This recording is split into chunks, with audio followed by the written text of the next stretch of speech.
Hi everyone, Miss Moore here. We are going to start our very first virtual lesson. It'll be exciting, right? Well, I know we left off at 3.7 with Miss Kennedy, so we're actually going to go ahead and continue with our debate topic, and we're going to talk about how we're going to organize and communicate an argument. So what you should have done, if you've not done already, you should have go ahead and logged into your Springboard online. If you need to create a login, please do so that way you have access to your Springboard book online and you can see everything that we're seeing right now. So activity 3.8 is debated, organizing and communicating an argument. For the learning targets, we have summarized the key ideas of an article about the pros and cons of social networking. Plan an argument about social networking by writing reasons and evidence that support a position.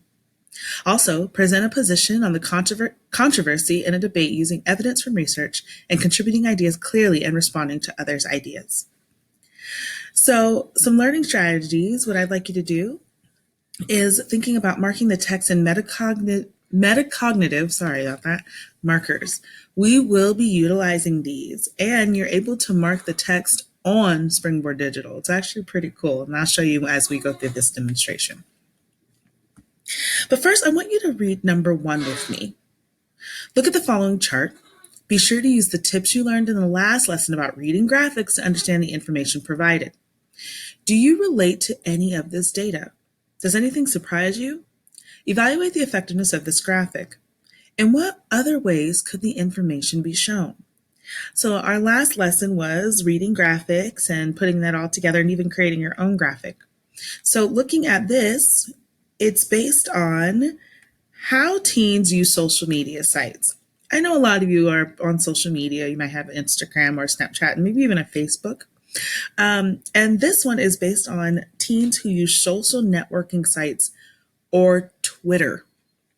I guess maybe some of you have a Twitter. I don't know. I have a Twitter. I don't go on it a lot. So we see this graphic here. 88% of teens say they send instant messages or chat with a friend through a social networking site. 87% say that they post comments on something a friend has posted. So a lot of us do that, right? 86% say that they post a status update. Those of you, depending on what you do daily, you might do a Snapchat update every so often. You may, if you have an Instagram or a Twitter, you may even post on that daily as well. 80% said that they have posted a photo or video. I love posting photos and videos. I'm not teen, but I love doing that. And send private messages to a friend within a social networking site. 76% said that they did that. 69% tag people in post photos or videos. 50% of teens said they play a game on a social networking site. And then 6 is number of median activities. The source, and that's very important that we note that someone has gotten this source from a accredited established website or a center. And this source is the Pew Research Center's Internet and American Life Teen Parent Survey. This was April 19th through July 14th of 2011.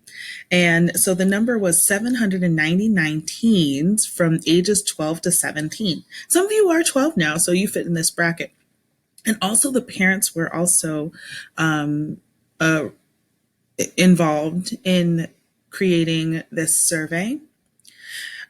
Include oversample of minority families. Now, that's actually something that's very interesting. When we talk about minorities, we think of the races, we think of Black, we think of Hispanic communities, we think of Asian. Those are all considered minorities. And of course, other people. Basically, anyone that's not Caucasian is considered a minority. And there were interviews that were conducted in English and in Spanish as well. So the source is pretty reasonable. They didn't just focus on a certain specific group of people. They did, like you said, like it does say, have an oversample of minority families that were conducted during the survey. But it was a broad range of people that they did ask. So you can see that a lot of us probably do a lot of what's on this chart. We might be part of this 88 or 87 or even 86%. All right. So the strategy that we're going to be talking about today are metacognitive markers. We've used these before, but we haven't called them anything special or fancy. They're called metacognitive markers. Follow along with me as I read out loud. Using metacognitive markers involves marking the text with symbols to reflect the thinking you are doing as you read.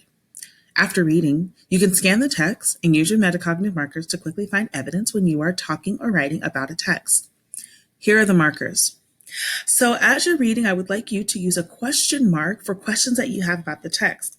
As you're reading the text, sometimes you don't understand something or you might want to know more about something. Putting a question mark here would be absolutely excellent. Sometimes you may have a question about maybe what a word means or what a phrase means, which is okay too. An exclamation point. I want you to use an exclamation point for reaction when you are reading. Maybe something shocks you, or maybe there's something that you didn't know that you just found out now. Aha moments. I know it's been a while since we've talked about notice and note, but we've got a lot of time on our hands, so I think we'll be bringing that back. But use that exclamation point. Any reaction that is shocking or surprising to you, or something that you maybe not have realized before, but are realizing now. An asterisk. Now, an asterisk was that kind of fancy star. It's above the 8 key on your keyboards. You're going to use an asterisk if you have a comment about the text. And not only that, I want you to actually write down what the comment you have is.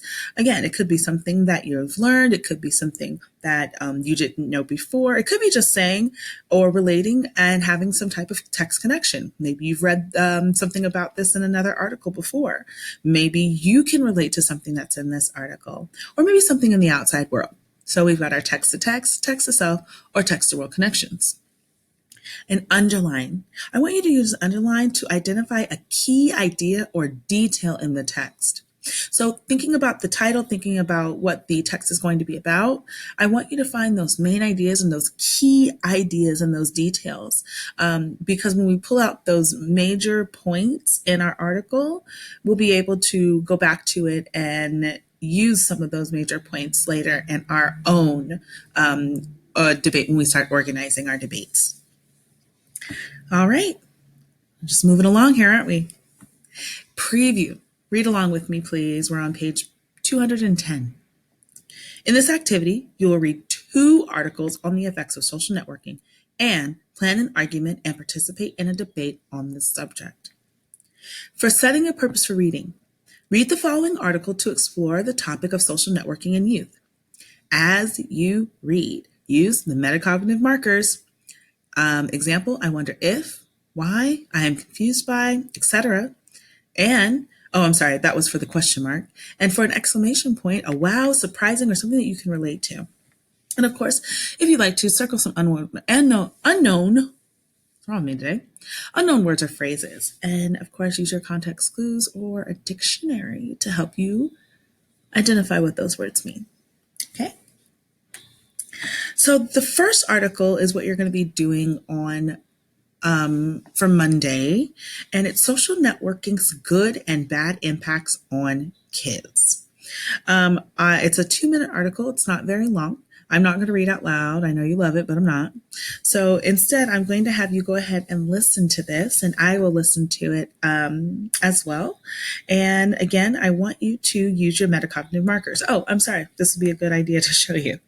So whenever you choose or click on something, it might be the whole paragraph. It might be just a couple of words or phrases. Why is this not letting me do that?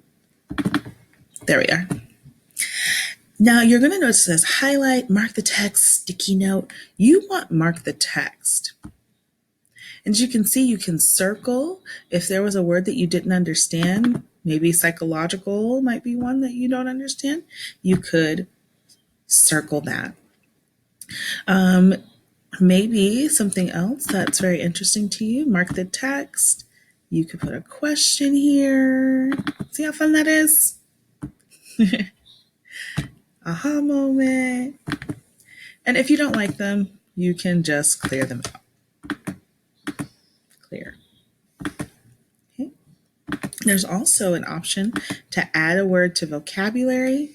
And then there's also an option for if you don't understand what a word means or the definition, then you can, like narcissistic, That's a fun word.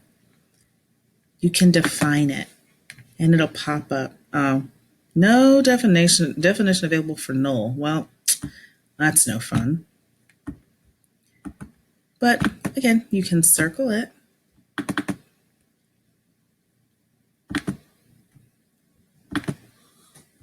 And then you can come back to it and try to figure out using your context clues what that definition means. Okay?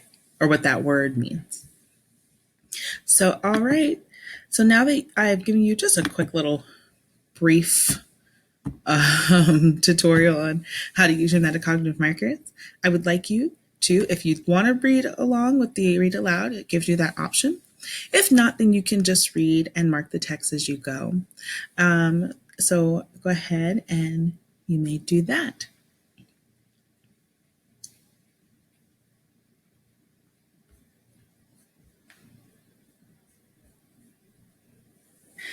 Now, for your second read, you are going to read this assignment twice. You're going to read it 2 times.